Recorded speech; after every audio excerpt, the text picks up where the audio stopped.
हे दोस्तों, कभी कभी हम लोग अपने डे टू डे लाइफ में इस तरीके के सेंटेंस को बोलते हैं जहाँ पर हम लोग कहते हैं तभी तो वो मेरे पास आई, तभी तो तुम मार खाने लगे, तभी तो उसने तुम्हें बुलाया, तभी तो मैं इसे ढूंढ रहा हूँ। यहाँ पर जो वर्ड आया है तभी तो, इसका इंग्लिश क्या होता है? इसको इंग्लिश में बोलते हैं दैट्स वाई, क्योंकि ऐसे सेंटेंसेस से हमको रीज़न का पता चलता है, कारण का पता चलता है। जब आपको कारण का पता चले तो आपको दैट्स वाई राइट करना पड़ेगा, नहीं तो कभी कभी दैट्स व्हेन का भी सेंस आता है। तभी तो मैं आया, दैट्स व्हेन आई केम, मतलब उस समय तो। अगर टाइम का पता चले तो आपको दैट्स व्हेन राइट करना पड़ेगा। यदि आपको कारण का पता चले, ठीक है, तो वहाँ पर आपको राइट करना पड़ेगा दैट्स वाई। उसके बाद कंप्लीट सेंटेंस। सेंटेंस किसी भी टेंस का हो सकता है।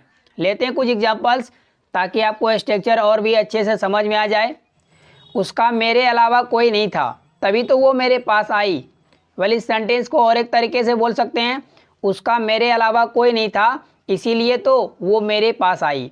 इसीलिए तो या तभी तो, इसको इंग्लिश में बोलते हैं दैट्स वाई। इस सेंटेंस के लिए बोलेंगे she had no one besides me, that's why she came to me. She had no one besides me, that's why she came to me.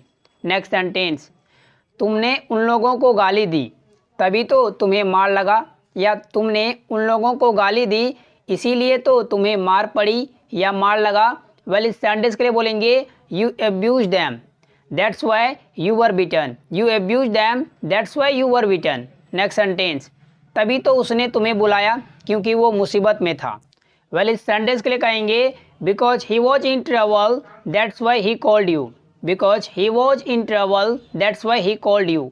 Next sentence, मुझे सुबह से मेरा मोबाइल नहीं मिल रहा है इसीलिए मैं ढूंढ रहा हूँ, या मुझे सुबह से मेरा मोबाइल नहीं मिल रहा है तभी तो मैं ढूंढ रहा हूँ।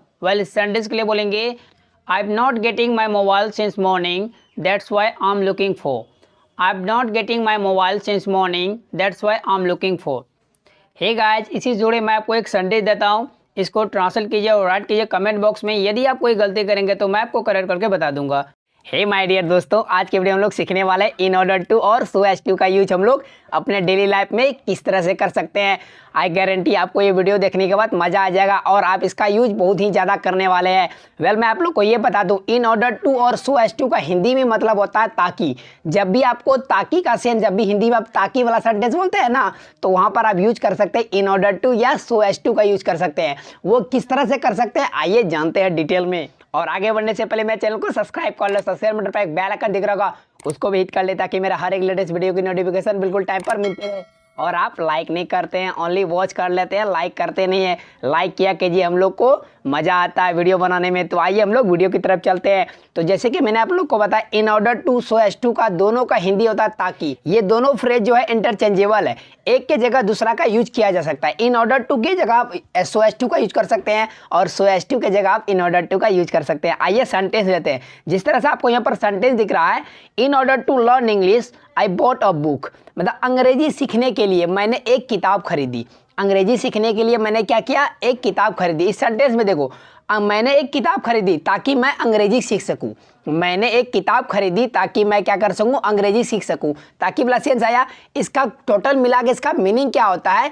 जब भी आपको कोई काम आपने किया, कि वो काम आपने किस लिए किया, कोई पर्पस होगा, कोई उद्देश्य होगा, तो किसी काम को करने के आपके कोई पर्पस होना चाहिए, कोई उद्देश्य होना चाहिए, तभी आपको वहां पर आप इन ऑर्डर टू का यूज कर सकते हैं पर्पस को दिखाने के लिए। जिस तरह से मैंने किताब खरीदी, क्यों खरीदी भाई मैंने किताब? अंग्रेजी सीखने के लिए मैंने किताब खरीदी। इसको बोलेंगे I bought a book in order to learn English. I bought a book in order to learn English. In order to का आप पहले भी राइट कर सकते, जिस तरह से आपको यहाँ पर दिख रहा होगा, in order to learn English I bought a book. जब इन ऑर्डर टू को हम लोग बीच में राइट करते हैं तो उसका हिंदी आता ताकि का सेंस निकलता। पहले करते हैं तो वही बात है, दोनों का हिंदी वही होता है कि पर्पस को दिखाने के लिए कर रहे हैं। नेक्स्ट सेंटेंस लेते हैं, मैं वहां गया ताकि मैं उससे मिल सकूं। मैं वहां गया ताकि मैं उससे क्या कर सकूं? मिल सकूं।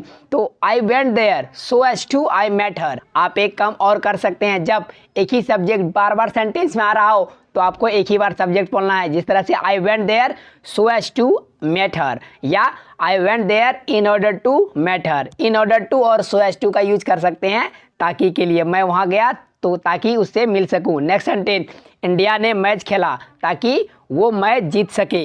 India played the match in order to win it. अब यहाँ पर देखिए, यहाँ पर इट आया, इट किसके लिए आया, क्योंकि मैच ऑलरेडी यूज हो चुका है, एक ही वर्ड 2 बार आ रहा है, तो वहाँ पर इट लगा देंगे, प्रोनाउन यूज कर देंगे नाउन के बदले। तो इसका हिंदी क्या निकला, भारत ने मैच खेला ताकि वो मैच जीत सके। मतलब इसका वही पर्पस है, मैच खेलने का क्या पर्पस है कि वो जीतने का, वो उद्देश्य है उसका जीतने का, मैच जीतने के, इसीलिए उसने मैच खेला। वेल फ्रेंड्स, अब इसको जो है सो एज टू से भी बना सकते हैं, जिस तरह से India played the match so as to win it. Okay, तो आपको समझ में आ गया कि इन ऑर्डर टू और सो एज टू का हिंदी होता है ताकि। इसका यूज आप बहुत सारा सेंटेंस लीजिए और उसको ट्रांसलेट करने के लिए सीखिए, फिर उसमें प्रैक्टिस कीजिए। Practice makes man of perfect, जितना प्रैक्टिस कीजिएगा उतना ज़्यादा अंग्रेजी सीखिएगा। Thanks for watching video friends. यदि आपको ये वीडियो अच्छी लगी तो एक लाइक कर दे, साथ ही साथ मेरे चैनल को सब्सक्राइब कर दे, और सब्सक्राइब बटन पर एक बेल आइकन दिख रहा होगा, उसको भी हिट कर ले ताकि मेरा हर एक लेटेस्ट वीडियो को नोटिफिकेशन बिल्कुल टाइम पर मिलती रहे।